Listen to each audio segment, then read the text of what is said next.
भारत की संस्कृति में मृत्यु अंत नहीं बल्कि एक यात्रा का आरंभ मानी जाती है और इस यात्रा का सबसे विस्तृत विवरण मिलता है गरुड़ पुराण में। लेकिन हजारों किलोमीटर दूर प्राचीन मिस्र में भी कुछ ऐसे ही मानता था बुक ऑफ द डेड के रूप में। दो सभ्यताएं, दो संस्कृतियां, लेकिन मान्यता लगभग एक जैसी। क्या ये महज संयोग है? नमस्कार दोस्तों, मैं हूं विनोद लोखंडे और आप देख रहे हिडन स्टोरीज ऑफ इंडिया। और आज हम जानने वाले हैं मृत्यु के बाद की असली सच्चाई। गरुड़ पुराण कहता है मृत्यु के तुरंत बाद आत्मा प्रेत के रूप में धरती पर 13 दिन तक रहती है।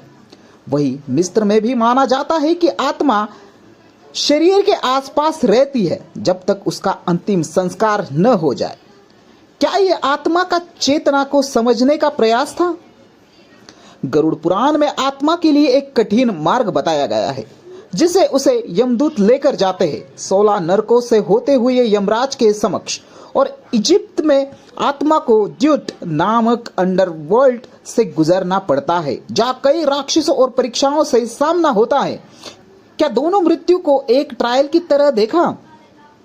सबसे रोचक बात, गरुड़ पुराण आत्मा की 49 दिन की यात्रा का उल्लेख करता है। वही तिब्बत की बर्डो थोडोल यानी Tibetan book of the dead में भी यही 49 दिन की अवधारणा मिलती है।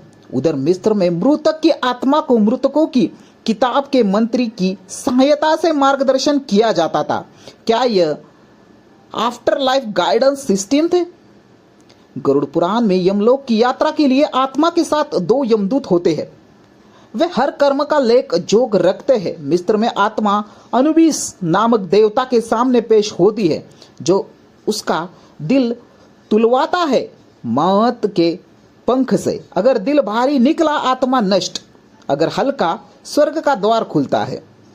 गरुड़ पुराण कहता है पाप करने वाले को 28 प्रकार के नरकों में भेजा जाता है, हर पाप के लिए अलग सजा। बुक ऑफ द डेड में भी आत्मा अगर असफल रही तो राक्षसी प्राणी अमित उसे खा जाता है। दोनों में सजा का डर और नैतिकता पर जोर। क्या है एशियंट साइकोलॉजी भी थी?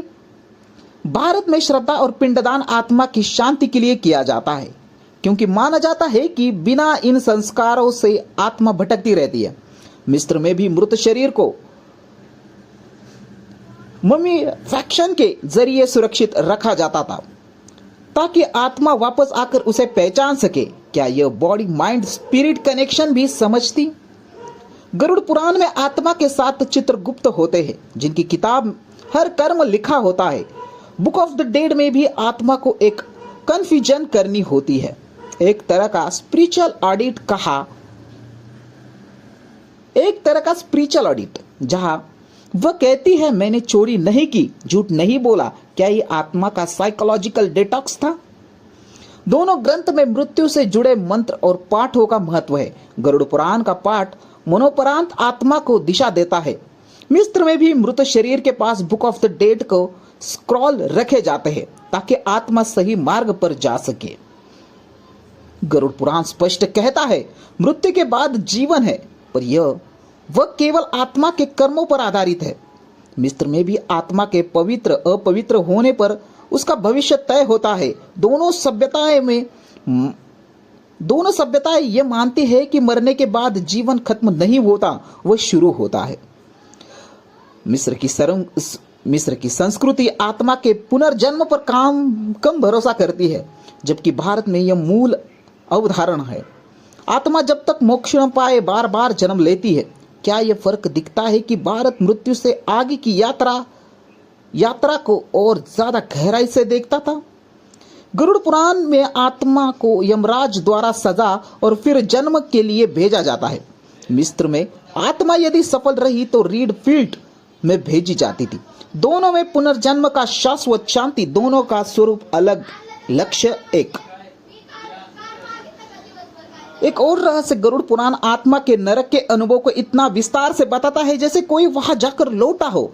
मिस्र की किताब में भी आत्मा की यात्रा इतने विस्तार से है कि वह सिर्फ कल्पना नहीं लगती। इसे केवल धार्मिक ग्रंथ समझना भूल होगी। ये दोनों सभ्यताएं मृत्यु को एक शुद्ध विज्ञान की तरह देखती थी जहां आत्मा की ऊर्जा, उसकी गति और उसका पुनर्संतुलन महत्व था। क्या हम इन ग्रंथों को पढ़कर अपने डर को समझ सकते हैं? क्योंकि दोनों कहते हैं मृत्यु नहीं, डर कर्मों का फल है, डरना चाहिए। गरुड़ पुराण में एक अदृश्य समय रेखा है। हर दिन आत्मा के साथ कुछ नया घटता है। मिस्र की किताब में 12 अध्यायों में आत्मा की 12 रातों की यात्रा बताई है। क्या ये एक रहस्यमय समकालिकता है? इन ग्रंथों की संरचना अगर आप ध्यान से देखें तो ये सिर्फ धार्मिक नहीं, एक मानसिक और आध्यात्मिक रोड मैप है। आज विज्ञान भले ही मृत्यु के बाद जीवन को मान्यता न दे, लेकिन ये ग्रंथ हजारों वर्ष से एक ही बात दोहरा रहे, आत्मा अमर है और यात्रा अभी बाकी है। तो क्या गरुड़ पुराण और बुक ऑफ द डेड एक ही अंधे के सच के दो अलग व्याख्या हैं? शायद इसलिए इन दोनों ग्रंथों को दुनिया के सबसे गहरे आफ्टर लाइफ डॉक्यूमेंट्स में गिना जाता है। और दोस्तों, I hope hidden stories of India का ये वीडियो आपको अच्छा लगा होगा।